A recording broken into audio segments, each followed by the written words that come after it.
éternel. Mais nous venons rencontrer,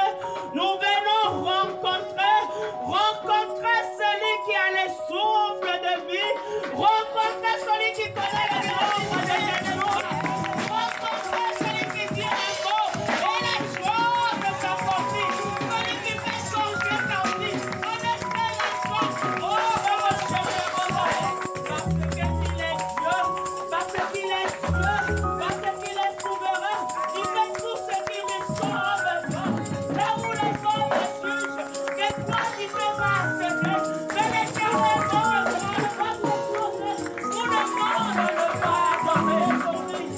Pourquoi le prenons incroyable, il est de ton nom, au moment où tu dis demande je vais marcher, au moment où tu dis demande je vais parler. Alléluia, alléluia. Élevez-nous l'Éternel. Mon âme et nous l'Éternel ce matin. Moi, j'aimerais que tu puisses acclamer pour celui qui t'a renouvelé le souffle de vie ce matin.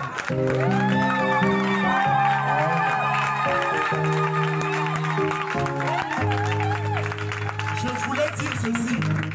Je voulais dire que quand on acclame le roi des rois, on ne reste pas assis, mais on se lève. Parce que c'est celui qui... Alléluia!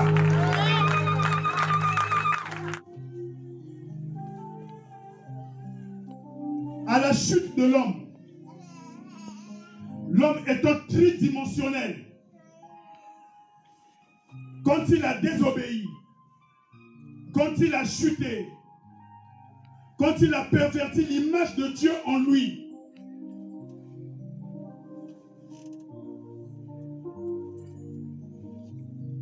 les trois dimensions de l'homme, le corps, l'âme et l'esprit, ont été reprogrammés, non selon la volonté de Dieu, mais reprogrammés selon la nature pécheresse que nous avons reçue. Et lors de notre nouvelle naissance, j'aimerais que nous puissions comprendre ce qui va se dire maintenant. Lors de notre nouvelle naissance, puisque nous sommes tridimensionnels, corps, âme et esprit,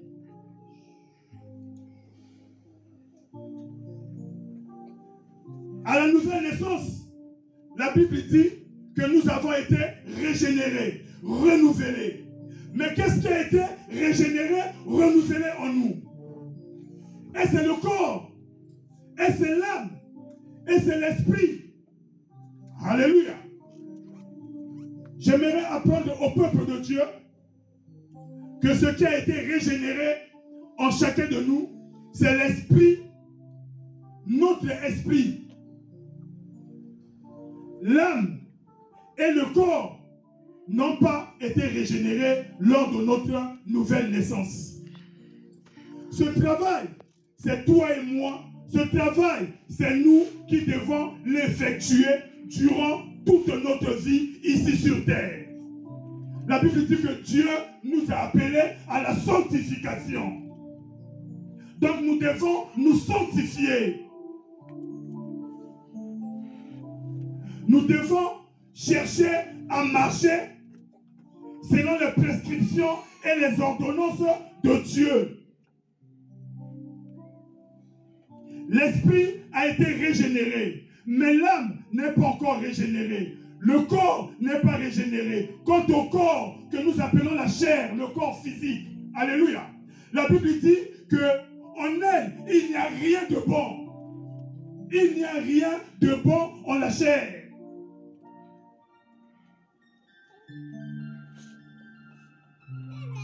Alléluia.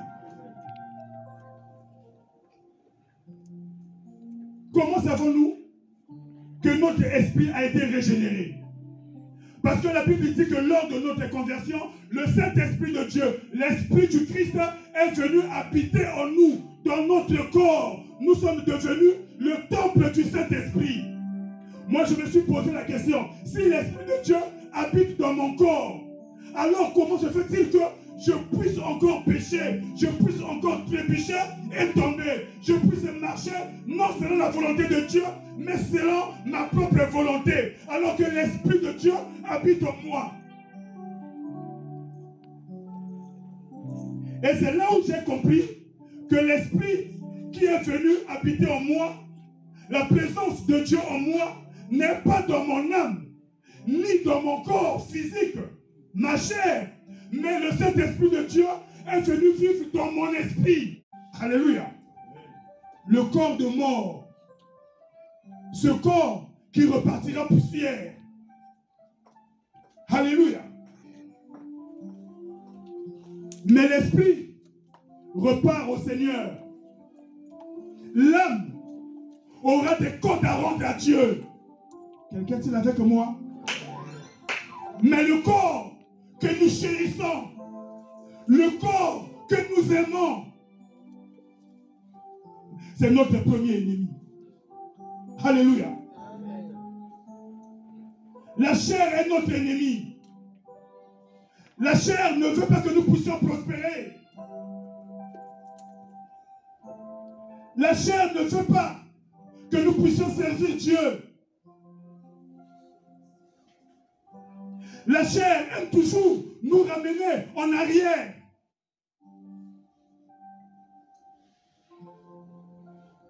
Quelqu'un est-il avec moi? La chair prend du plaisir quand nous désobéissons au Seigneur. Quand nous marchons dans la débauche. Quand nous sommes hypocrites. Quand nous négligeons l'œuvre de Dieu. La chair prend plaisir à tout ce qui est charnel. Mais quand on est enfant de Dieu, ce que nous devons chercher au préalable, c'est de sacrifier notre chair. Sacrifier tout ce qui est désir charnel, afin de ne pas tomber dans la tentation. Alléluia. Jésus a dit un jour à ses disciples que vous n'avez pas pu veiller avec moi 1 heure. Veillez et priez, car les jours sont mauvais, afin de ne pas tomber en tentation. Veillez, ce n'était pas rester toute la nuit sans dormir, mais c'était d'être vigilant. C'était de prendre garde à soi-même. C'était de devenir les sentinelles de notre propre vie. Parce que nous avons un ennemi en nous. La chair est faible, dit la parole de Dieu. Mais l'esprit est disposé. Pourquoi nous continuons à pécher? Nous continuons à pécher parce que l'âme qui est le gouvernail de notre vie, notre âme n'est pas encore régénérée. Notre âme n'est pas encore renouvelée. L'âme est au milieu. L'âme a tendance à recevoir les instructions et les directives, soit de notre esprit, soit de notre chair. Mais l'âme est souillée elle-même. Notre chair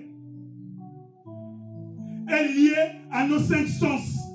Donc liée à ce monde. Mais l'esprit, notre esprit, qui a reçu le témoignage du Saint-Esprit de Dieu, est lié à la volonté de Dieu. Je sais qu'il arrive souvent à tout le monde que tu te dis je vais prier, mais la chair dit non, tu es fatigué. Tu dis ah bon, je prierai après. Alléluia. L'âme qui est censée prendre la décision, au lieu d'écouter ce que l'esprit dit, Parce que l'Esprit veut que tu pries. Parce que l'Esprit marche en conformité avec la parole de Dieu. Parce que l'Esprit de Dieu est en lui.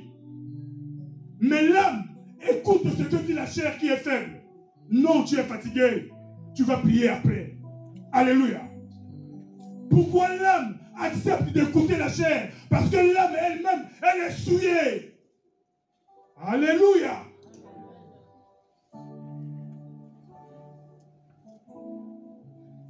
Mais si notre âme était renouvelée, alléluia, l'âme n'écoutera jamais ce que lui dira la chair, mais l'âme écoutera plutôt ce que dit l'esprit.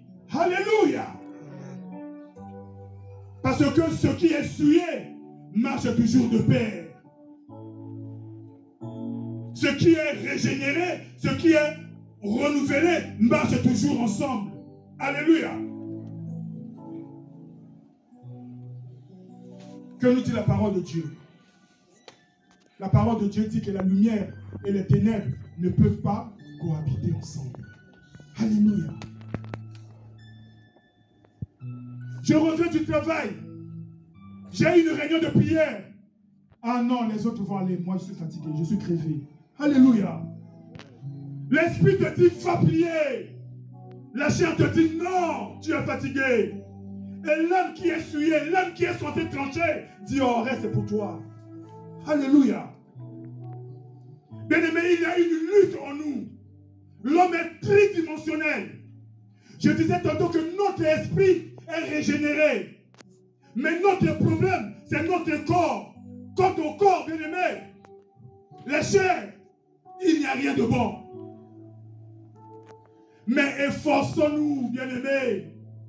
Comme Paul dit, comme Jean dit à Gaius, prospère et sois en bonne santé, comme prospère l'état de ton âme. Il dit à tous égards. Quelqu'un est avec moi? Je vais demander à papa Laurent d'emmener quelque chose. On va faire une expérience. Qui a fait ça? C'est une illustration de ce qui se passe réellement. Si nous n'agissons pas, bien aimés, nous continuerons toujours à pécher. Nous continuerons toujours à marcher. Non selon notre volonté, mais selon la volonté de la chair. Car la chair a des désirs qui sont contraires aux désirs de l'esprit.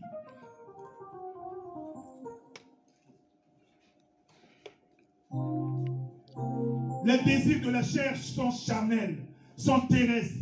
Mais les désirs de l'esprit sont d'en haut. Alléluia.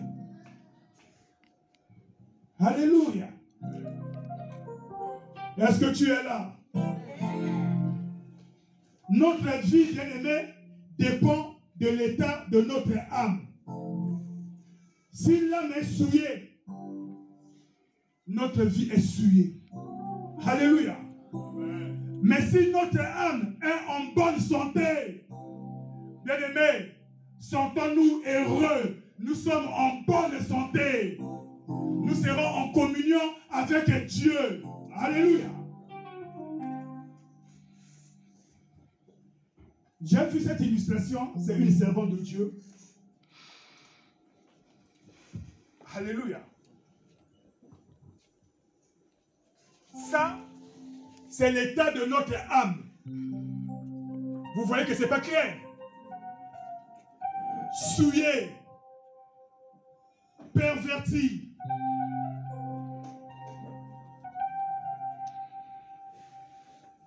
Tant que notre âme restera dans cet état, nous ne pourrons jamais prospérer. Nous ne pourrons jamais marcher selon la volonté de Dieu.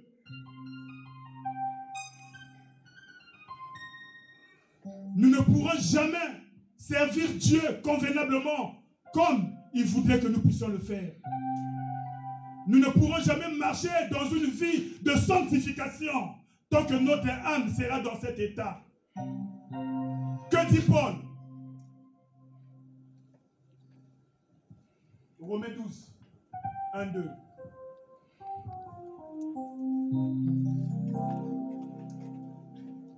Je vous exhorte donc, frères, par les compassions de Dieu, à offrir vos corps comme un sacrifice vivant, saint, agréable à Dieu, ce qui sera de votre part un culte raisonnable. Ne vous conformez pas au siècle présent, mais soyez transformés par le renouvellement de l'intelligence. Qu'est-ce qu'on nous demande? Le renouvellement de l'intelligence. L'intelligence fait partie de quoi? Fait partie de notre âme. Alléluia. Ça fait partie de nos facultés mentales. Le renouvellement, la transformation. Si nous arrivons à transformer notre âme, bien aimé, nous n'allons pas nous conformer au siècle présent. Parce que la chair se conforme au siècle présent. La chair est liée à nos 5 sens. La chair est liée à la convoitise des yeux, à l'orgueil de la vie. Tant que notre âme restera dans cet état, bien-aimé, nous viendrons à l'église. Des années et des années, nous ne verrons aucun progrès. Rien d'évident. Amen. Mais qu'est-ce qu'il faudrait faire? Ce qu'il faudrait faire, c'est comme nous l'avons lu dans l'épître de Pierre. Nous avons été régénérés par la parole de Dieu. Régénérés par la parole vivante, l'eau de la parole, pour nous purifier. Alléluia. Pour nous sanctifier. Nous devons persévérer. Nous devons nous appliquer dans la lecture de la parole de Dieu. Nous devons nous appliquer, comme Timothée le dit, et comme Paul le dit à son fils spirituel Timothée. Applique-toi à la lecture de la parole. Applique-toi à l'exhortation. Applique-toi à l'enseignement. Pour que tu puisses avoir des progrès évidents, qui se font voir, qui ne se cachent pas. Quand les gens te regardent, les gens te voient, ils ont un bon témoignage.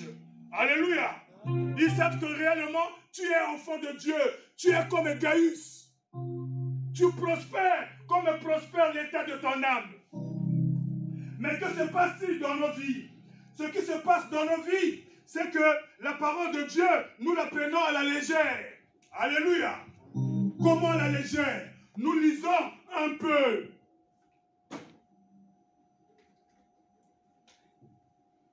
Est-ce qu'il y a un changement? Est-ce qu'il y a un changement? Je viens 2 fois à l'église pendant le mois. Est-ce qu'il y a un changement? Je prie un petit peu parce que je suis fatigué. Est-ce qu'il y a un changement? L'état de notre âme reste la même. Ce qui revient à dire que nous dépendons de la chair. C'est la chair qui dicte l'âme. C'est la chair qui a pris l'ascendance sur l'âme. Alors que notre vie dépend de l'état de notre âme. Rien ne se passe si nous prenons les choses de Dieu à la légère. La Bible dit que la persévérance, la victoire est au bout de la persévérance. Amen. Il faut persévérer, il faut lire, il faut demander que Dieu puisse nous révéler les explications de sa parole, afin que nous puissions être transformés, changés. Si rien ne se passe, parce que la Bible dit que si je suis né de nouveau, si je suis enfant de Dieu, je ne suis plus censé pécher. Pourquoi je pêche? Je pêche parce qu'il y a anguille sur roche. Je pêche parce qu'il y a quelque chose qui ne va pas en moi. Ce qui ne va pas en moi, c'est l'état de mon âme. Je dois chercher le renouvellement de mon âme, le renouvellement de l'intelligence, afin de discerner la volonté de Dieu. Alléluia. Amen. Afin de discerner ce qui est bon, parfait et agréable pour mon Dieu. Amen. Pour ne plus pécher. Je veux m'appliquer nuit et jour à l'œuvre du Seigneur. Je veux me consacrer. Je veux avoir une vie de consécration à l'œuvre de Dieu. Je veux chercher. La Bible dit, celui qui cherche trouvera. Celui qui frappe, on ouvrira. À celui qui demande, on donnera. Je vais agir comme le psaume 1 me dit. Je vais fuir la compagnie des moqueurs. Je vais fuir les mauvaises compagnies. Je vais fuir les choses qui ne glorifient pas le Seigneur. Je passerai tout mon temps à servir Dieu. Le Seigneur dit à Josué que les paroles de ce livre ne s'éloignent point de ta bouche. Médite-les nuit et jour. C'est alors que tu auras du succès. Pour que je puisse avoir du succès dans tout ce que j'entreprendrai, pour que je ne marche plus dans la sueur, dans le péché, je vais méditer la parole et je vais la mettre en exergue. Je vais l'appliquer dans ma vie. Quelqu'un est-il avec moi? Amen. Je vais chercher Dieu nuit et jour. Je vais prier, je vais chanter, je vais tout faire nuit et jour. Je vais faire afin que mon âme soit régénérée. Je vais continuer, même si les gens se moquent de moi. Je marcherai, non selon ma volonté, mais selon la volonté de Dieu, jusqu'à ce qu'un jour, je puisse me retrouver. Alléluia. Alléluia. Et je marcherai en conformité avec la parole de Dieu qui dit que celui qui est né de Dieu ne pêche plus. Et quand je prendrai la décision que je vais aller à l'église, la chair va dire non, tu es faible. L'âme va dire tu veux y aller. Parce que l'âme maintenant ne dépend plus de la chair. L'âme a été régénérée. Alléluia.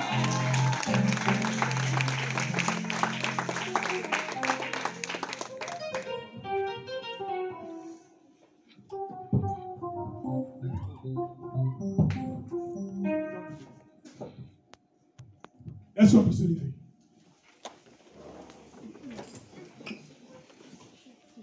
Pour nous aider à une vie de sanctification, à une vie de consécration à l'œuvre de Dieu. Quelqu'un est-il avec moi? Alléluia.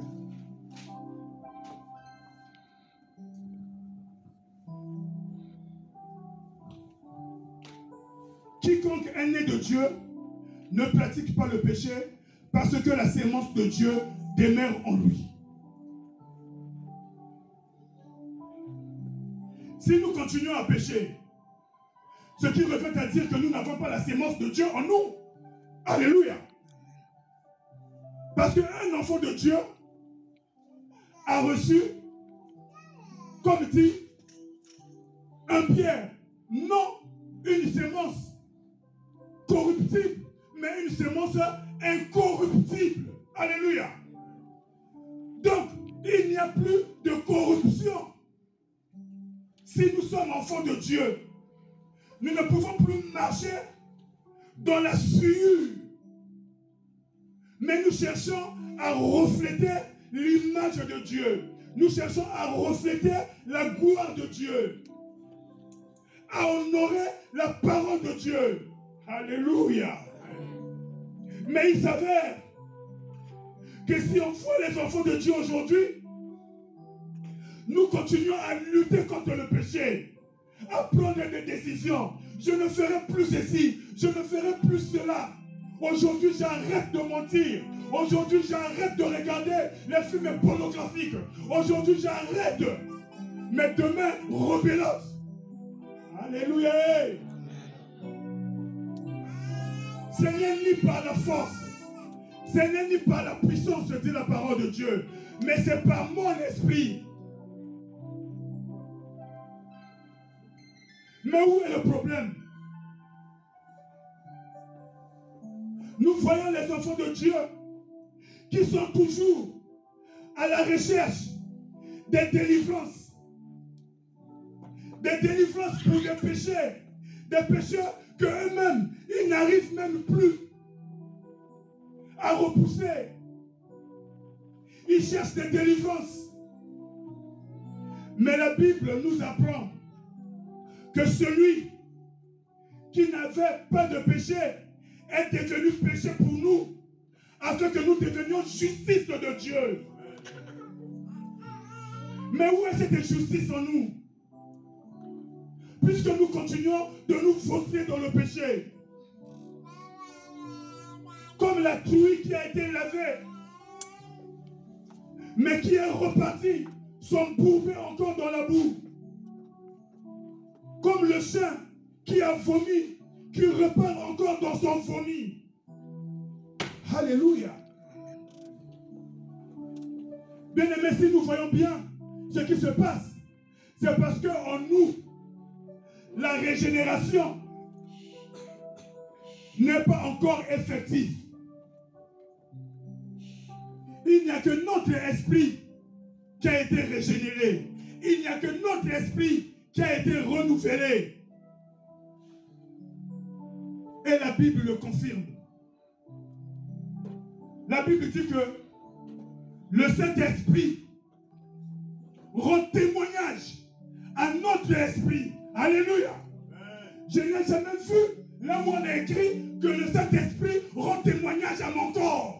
Ou le Saint-Esprit rend témoignage à mon âme. Le Saint-Esprit rend plutôt témoignage à notre esprit que nous sommes enfants de Dieu. Mais en ce qui concerne le corps et l'âme, ce sont les choses qui sont encore souillées. Alléluia. Souillées, bien-aimés.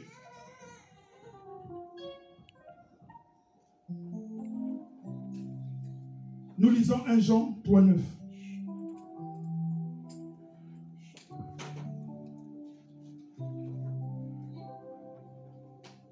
Non, 3 Jean. 3 Jean 1,2. 3 Jean 1,2. 3 Jean 1,2. Amen. Nous connaissons bien ce passage. Bien-aimé, je souhaite que tu prospères à tous égards et sois en bonne santé comme prospère l'état de ton âme. Alléluia. C'est la prière de Paul à un fidèle serviteur de Dieu, Gaius. Un homme qui craignait Dieu. Un homme qui s'appliquait à la parole de Dieu. Un homme qui cherchait la communion avec Dieu. Un homme qui craignait Dieu. Paul lui dit, je souhaite que tu prospères à tous égards et sois en bonne santé comme prospère l'état de ton âme. Bien-aimé, la prospérité dont il s'agit ici, ce n'est pas comme le plus souvent, nous avons tendance à le croire. La prospérité financière, non, bien-aimé. La parole de Dieu est d'abord spirituelle. Alléluia. La prospérité spirituelle.